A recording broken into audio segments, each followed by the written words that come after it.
काशोर है और वो कंस का प्रहरी है, ताड़ के वृक्षों की रक्षा करे, ग्वाल वालों का मन रहे। सो आज गए और जाके जैसे फल लिए ये आया, आज दाऊ भैया ने इसका उद्धार किया है। बोलो दाऊ भैया की। आज धेनुकासुर का भी उद्धार किया, गधे के रूप में था और जितनी सेना थी दौड़ के गई कंस के पास और कह दिया, रास्ते भर चिल्लाती गई है तू। अब समझ गधा भी कह गए, हे भगवान तुम हाओ, और तुम अगर नहीं कहे हो, तुम नहीं माने हो, तो फिर समझ लो कितनी बड़ी संख्या दी जाए, है ना। गधे भी मान गए, हे भगवान तुम्हारा अवतार हो गया, तू है तू करते हैं। ये एक अध्याय की चर्चा बताई। अब आइए कालिया नाग की चर्चा है, काली दमन लीला है। बोलो गोविंदा भगवान की। विलोक दूषितां कृष्णा कृष्णा कृष्णा हिरा विभो। अगले अध्याय में भगवान ने देखा जल तत्व का शोधन करना है। काली देह में काला नाग रहता है, इतना जहर है कि अगर ऊपर से पक्षी भी उड़ के निकले तो उस जहर की ऊष्मा से वो उसमें गिर जाता था। एक दिन गायों ने जल पी लिया, मृत प्राय हो गई, भगवान ने उन्हें जीवित किया। ग्वाल वालों ने भी भगवान ने उन्हें जीवन दान दिया। आज भगवान ने कहा कि हम जल तत्व का शोधन करेंगे। सीधे घर लौट के आए और आके मैया यशोदा से कहा, मैया आज दाऊ भैया ने गधा मार दिया। इन्होंने बना किया, नहीं वो असुर था। ग्वाल वालों ने भी भगवान का पक्ष ले लिया, दाऊ भैया नाराज हो गए। अगले दिन दाऊ भैया नहीं आए साथ में। क्यों?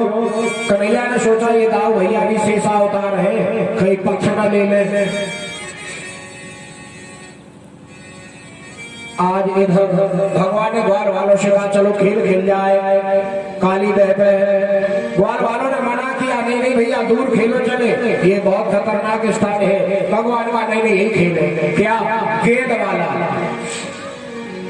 श्री रामा गेंद लाए, मना किया बहुत, लेकिन भगवान को तो लीला कर रही थी। एक दूसरे पर फेंक के मारने लगे। दांव भगवान पर पड़ा, भगवान ने गेंद ली और श्री रामा की ओर देखा, फेंकना चाहा श्री रामा की ओर। श्री रामा देख रहे मेरी ओर फेंक रहे, लेकिन भगवान की इच्छा से ऐसी गेंद फेंकी कि वो चक्कर लगाते हुए सीधी काली दह में चली गई। गुणभद्र भगवान की जय।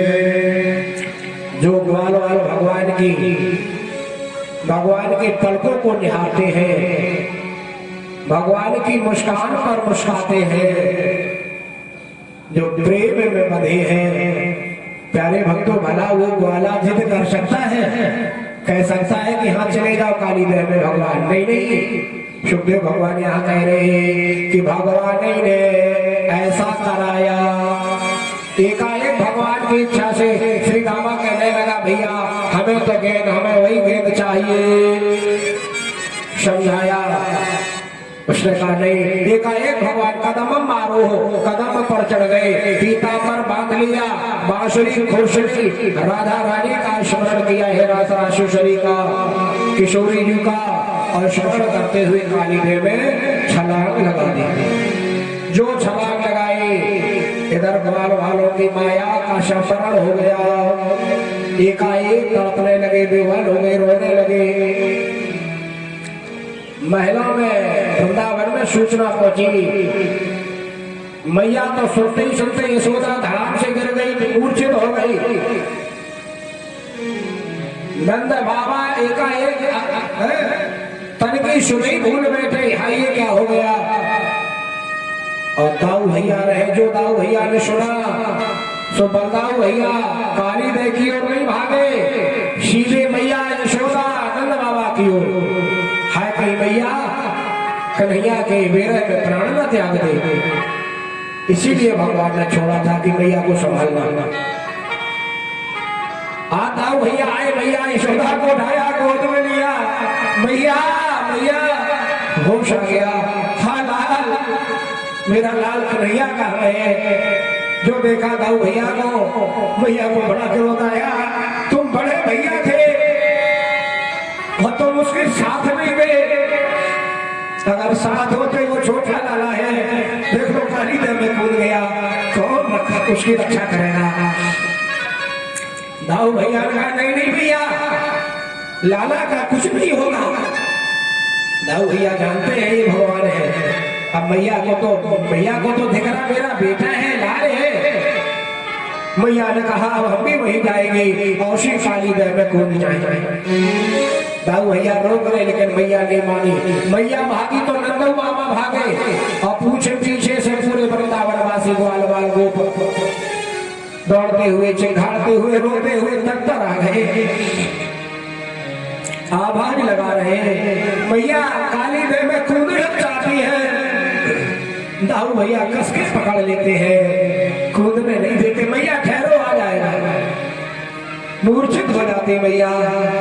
नंद बाबा कूदना चाहते हैं, मेरा लाला नहीं है तो हम भी नहीं रहे।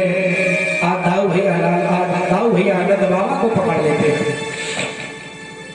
ग्वाल वालों को समझा रहे हैं। गैया मैया टकराने लगी, आधा तन का भीतर है आधा बाहर है, जैसे सुना तो गैया मैया टकरा रहे, मोर चिल्ला रही, कोयल पशु पक्षी सब प्रभु के बेरे में रोने लगे। दाऊ भैया सबको समझा रहे। प्यारे भक्तों इधर का हाल सुनो। आज जैसे भगवान गए काली दर में, ये 100 फन वाला कालिया नाग सो रहा था, नाग पत्नियां जाग रही थी। प्रभु की सलोनी मूर्ति देखी, प्रणाम किया, कहने लगे को तुम श्यामल रूप राश होगा, कौन है तेरे माता पिता, के ही कारण तुम कहाँ जा। भगवान का सुनो, प्रभु क्या कह रहे? वासुदेव गोपाल हम अनंत भवा ममता, अखेलत आई गेंद सो घूमन हम जा। इतनी सुंदर सलोनी मूर्ति निकली, नाग पत्नियां नागें प्रभु पर न्यौछावर हो गई। गेंद लाई ले महाराज, गेंद ले लो और जल्दी यहाँ से निकल जाओ। भगवान का क्यों? कहा महाराज हमारे पति बड़े ही खतरनाक है, बहुत जहर है इनमें, 100 फन है और बड़े गुस्सैल है, अगर जग जाए तो एक फुसकार मार दई तो ये सुंदर शरीर तो भाव जल के राख हो जाए। आज भगवान का इतने क्रोधी है, जगा दो। नाग पत्नियां चरण पकड़ रहे, भगवान का नहीं एक ठोकर लगाई एड़ी की पूंछ में, तो काली दर की नींद खुल गई, जाग गए। जो भगवान को देखा तो भगवान की ओर दौड़ पड़े, युद्ध होने लगा, घमासान युद्ध हुआ है।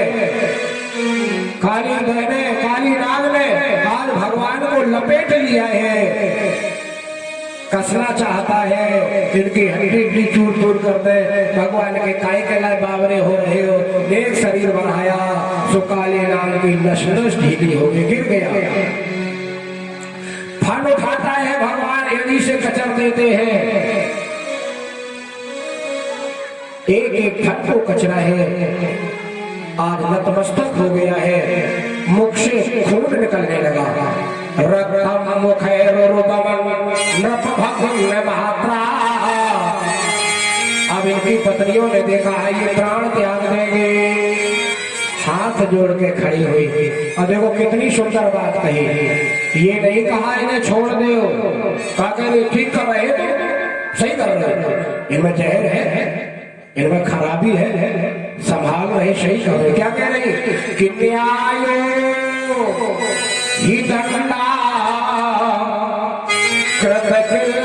कृतकृष्णेष्मि तवावतारा खलने गृहाय। तवा तव अवतार खल निगृहाय, खल माने 2 दुष्टों का निग्रह यानी संहार करने के लिए ही तुम्हारा अवतार हुआ। इसलिए प्रभु जो आप दंडा न्याय ही आप जो इन्हें दंडित कर रहे हैं ये न्याय संगत है, ठीक कर रहे हैं। क्यों? कृत किल विशेष इनमें किलविश है, पाप है, ये अहंकारी है। कितनी सुंदर बात कर रहे हैं। ये नहीं कहा छोड़ दो। और फिर लास्ट में क्या कहा? प्रार्थना करने लगे, अश्रु पढ़ने लगे, प्रभु हमारा क्या कह रही? स्त्री न साधु शोच्याना पति प्राणा प्रदीयता।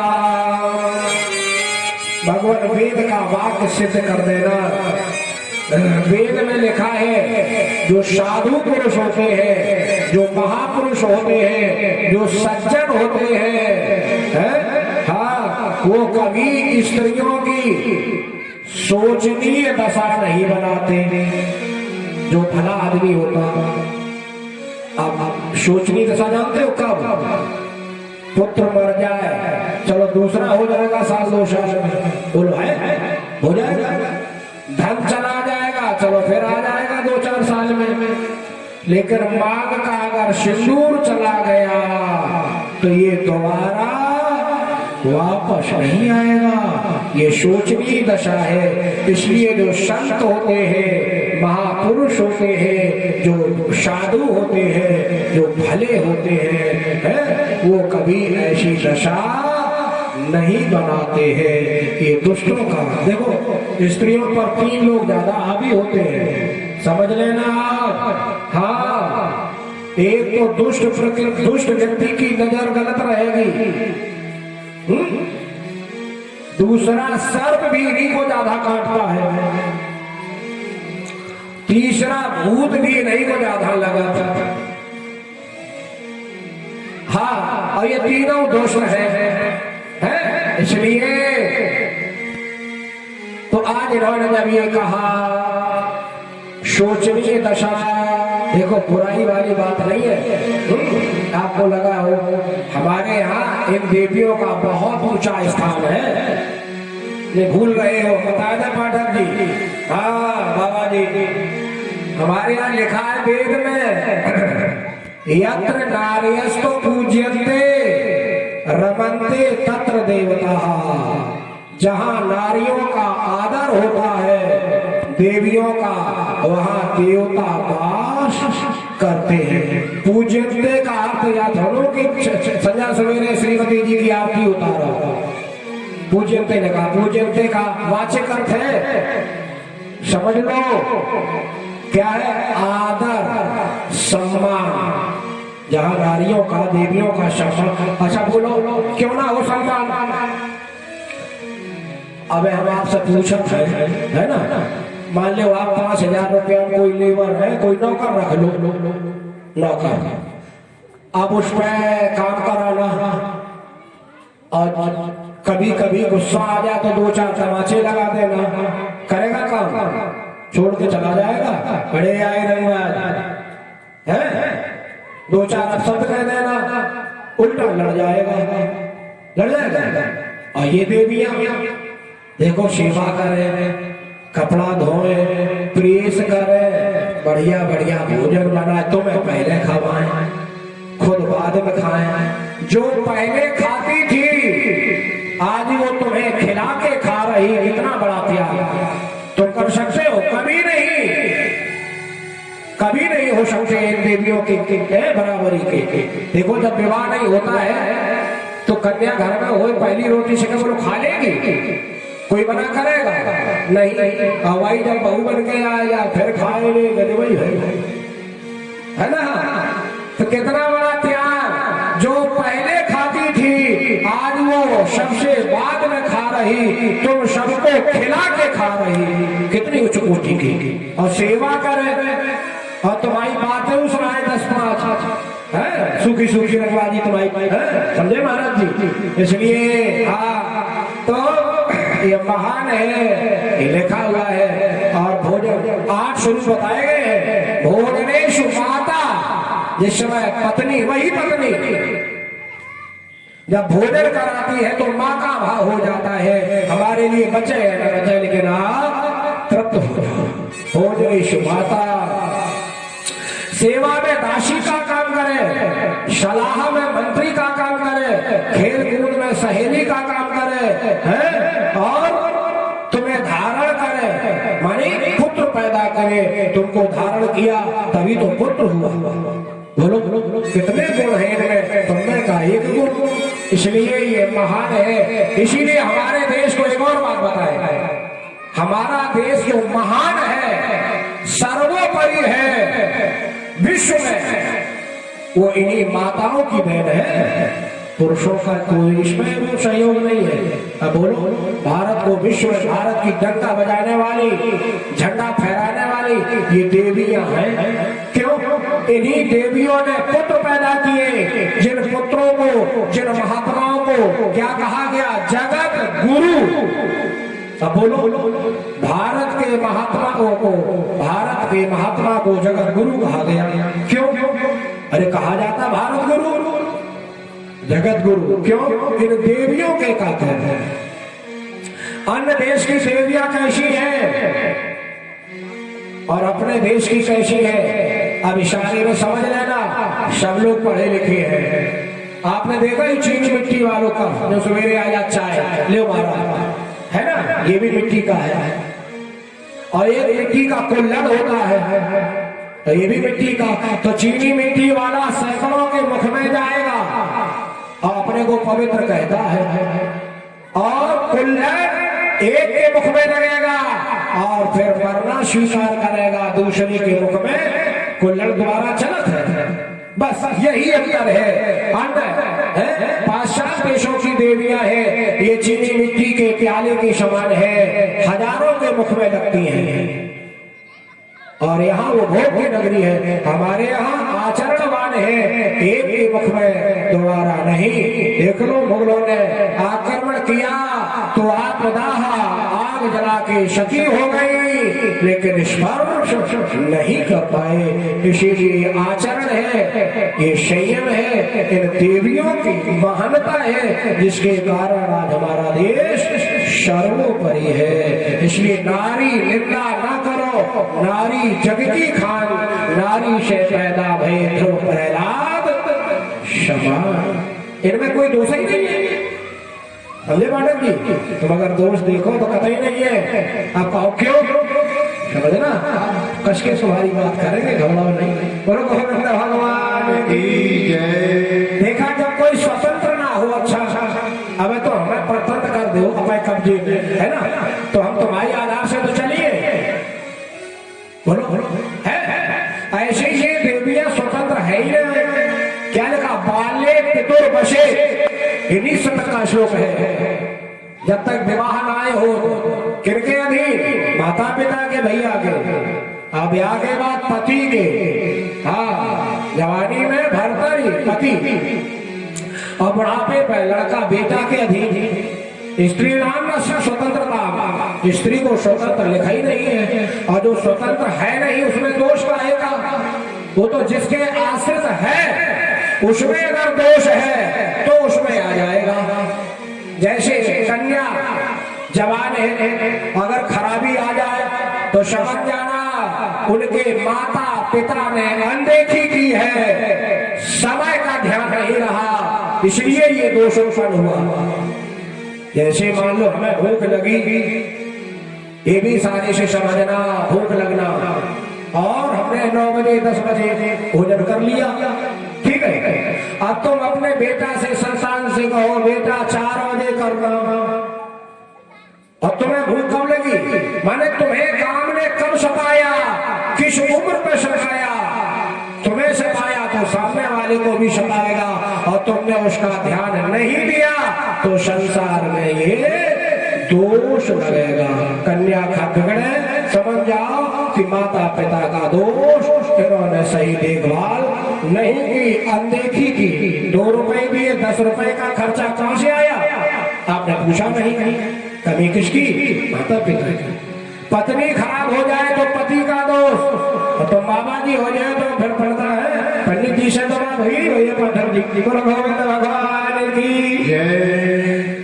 आइए जवानी में है अगर बिगड़ जाए तो पति का दोष और बुढ़ापे पे यदि भिखारिन हो जाए तो माँ का कोई दोष नहीं, उस पुत्र का दोष है। अगर पति नहीं है तो पूरा दोष किसका?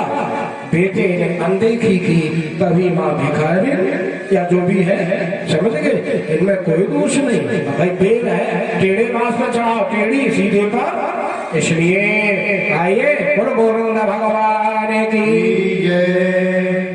आज इस तरह से इन्होंने प्रार्थना की, भगवान प्रसन्न हो गए और होने के बाद भगवान ने आज ये नतमस्तक हो गए हैं। भगवान ने कहा रगड़ द्वीप चले जाओ। इन्होंने कहा क्यों? कहा जहर है। किसने बनाया? भगवान का संसार हमने, सर्प हमने, जहर हमने, क्यों जाए? उत्तर नहीं आया। 3 जगह कल हमने बताया था, काली, बाली और राजा बलि। भगवान की इच्छा जन्म ले ली। भगवान आज उसी पर बैठ के नाचते हुए आ रहे। बड़ा सुंदर नृत्य किया है, बड़ा आनंददायक भगवान ने। देखो कैसे नाचे। हाँ आपका भाई पंडित जी सुनाए।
बोलो गोविंद भगवान की जय। आज इस तरह से प्रभु निकल के आए हैं, सभी ने जयकारा लगाया है। बोले बाल कृष्ण भगवान की जय। बोलिए नाग के नथैया की जय। आज खुशियों की लहर दौड़ गई है, सब प्रसन्न हो गए हैं। आज परीक्षित जी ने पूछा ये काली नाग यहाँ क्यों रहता था? थोड़ी कथा सुन लो। शौबिनी नाम के महात्मा रहे, गरुड़ जी आए मछली खाए। मछली ने प्रार्थना की तुम कैसे संत हो? संत जहाँ होता है वहाँ शत्रु और मित्र एक सक्षा का व्यवहार करते हैं। गरुड़ हमें खाते हैं। इन्होंने मना किया, नहीं माने श्राप दे दिया। आज से अगर आओगे यहाँ एक भी मछली खाए गरुड़ तुम्हारे प्राणांत हो जाए। ये सुन लिया तो ये काली नाग यहाँ आके रहने लगा। आज आज ये रमण द्वीप चला गया। ये चर्चा सुनाई।